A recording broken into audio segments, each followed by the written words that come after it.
by the time we were able, we collectively, as the group that fights child trafficking, to intervene, she was pretty well painted as an evil woman, this 16-year-old child. Now, what's interesting about that is we've always known for years and years that these are young women. In fact, some of the earliest terminology, they didn't call them call women, they called them call girls. Hello, and welcome to Invading the Darkness, stories from the fight against child sex trafficking, featuring Linda Smith, the founder of Shared Hope International. Join Linda as she shares stories from her 23 years of fighting the battle of domestic minor sex trafficking. Our desire is that each episode of Invading the Darkness will help you understand the importance of fighting child sex trafficking, as well as equip you to join in that fight. In this episode, Linda takes you deeper into the story of Zephi Trevino, a minor who was sold for sex and charged with capital murder after her trafficker shot and killed a buyer. Linda also discusses the need for an affirmative defense for all child sex trafficking victims, a legal term used for defendants that are accused of a certain crime. I want to talk about another pretty ordinary girl and her family. The difference here is that they're in another state, and their laws are a little different.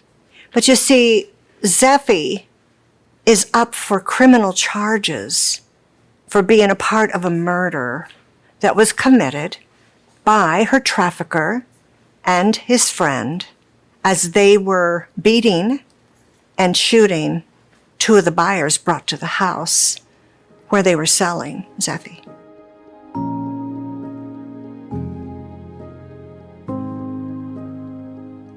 Like Brianna, she had an ordinary family.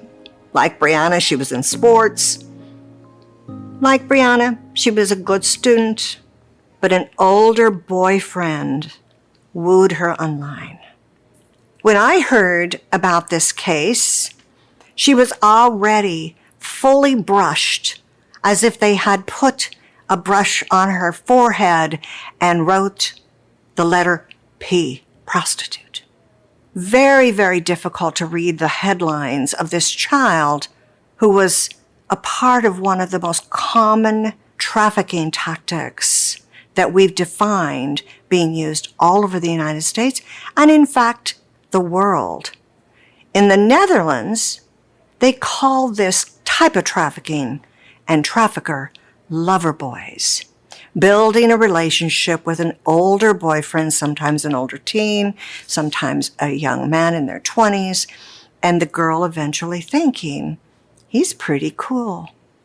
Well, that's what happened to Zephi. Now, some would argue this, and they'll argue it in court. Because, see, Zephi, in the first headlines, it was said, two teenagers, because their trafficker was 19, two teenagers involved in murder. His attorney said, oh, she was the culprit. She came on and she organized all of the murder, but she never, ever shot anyone. The trafficker did. She was the one in the house being prostituted by two older boy pimps, 18 and 19. They pistol whipped two buyers and then murdered one by shooting them. Never did she participate in this, but she was being prosecuted as if she was equal to her trafficker and the two men that pistol whipped and then shot the buyers. You see, it became very clear that in Texas, the law wasn't being followed. And you say, why? Because Texas had a law that said she was a traffic victim, that she was involved in commercial sex at under 18. She's a traffic victim.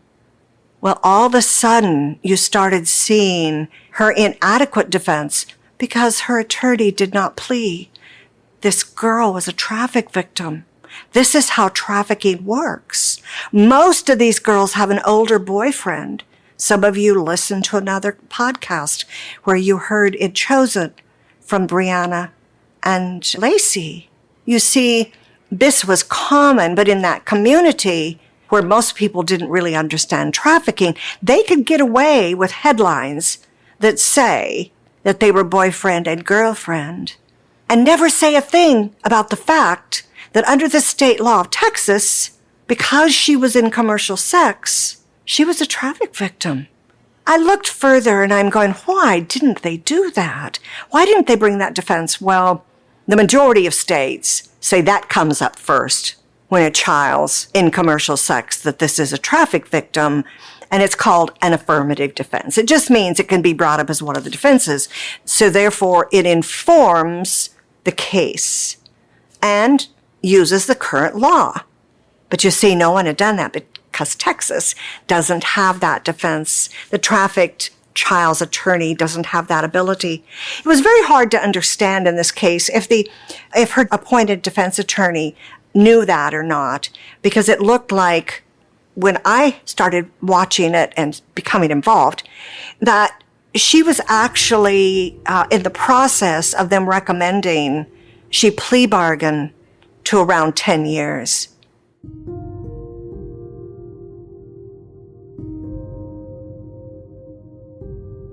Now, again, I'm a little bit of an outsider here, but she didn't have a strong defense.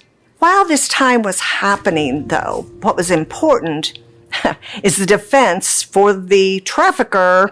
He started painting her with the oldest paintbrush, with the painting technique that painted her as that evil fallen woman. Now remember, this is a 16-year-old who had met this guy online not long before, who became her trafficker.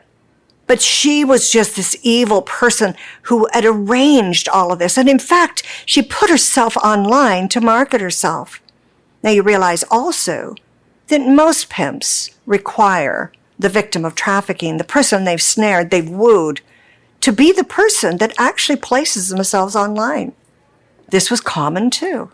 But he was using that, the trafficker's attorney, to paint her in the court of public opinion.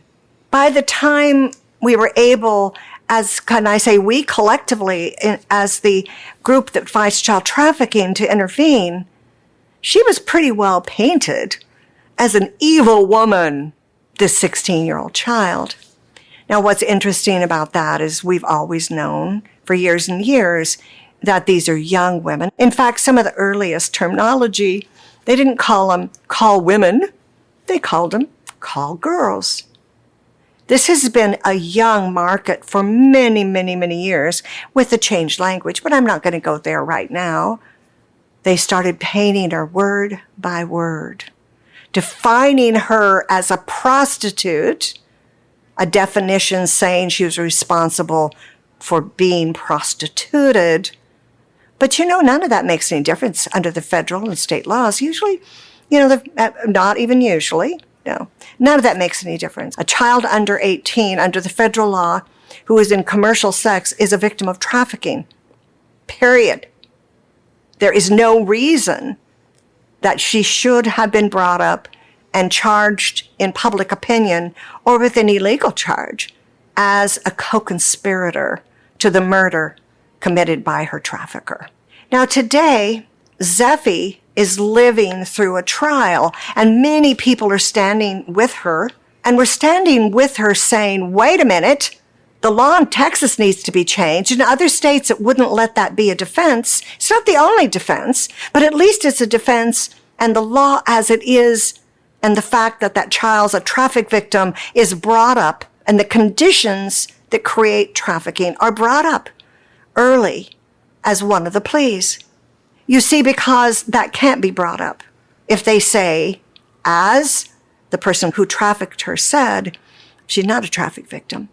And he said it enough to create an environment opposite their law in Texas. She is a traffic victim. She is under the federal law and she is under the state law. The simple fact that she was in commercial sex makes her a traffic victim. Now, I hear some people say, well, one part of the law says this and one part of the law says that. Shared Hope is saying right now, every state needs to make sure that when they take a child to trial or they decide to charge her or even arrest her, that they have an evaluation that includes whether she was a victim of trafficking. Was she the minor in commercial sex? Was he the minor in commercial sex? Were they being exchanged? Were they being traded for drugs? If they're under 18, the law says they can't be culpable for the crimes committed against them during the time that they're a victim of trafficking. In fact, many states have gone beyond and said if they're compelled to create a crime while they're a victim of trafficking, that would be like any slave being required to commit something against the law. Shared Hope has made a decision. Actually, Linda Smith is a very big part of that. And we've decided to say that every state has to have strong, consistent laws that assures the very systems that should protect the child doesn't victimize them further. Thank you for listening to Invading the Darkness, stories from the fight against child sex trafficking. If you would like to learn how you can help put an end to child sex trafficking, please visit sharedhope.org/take action.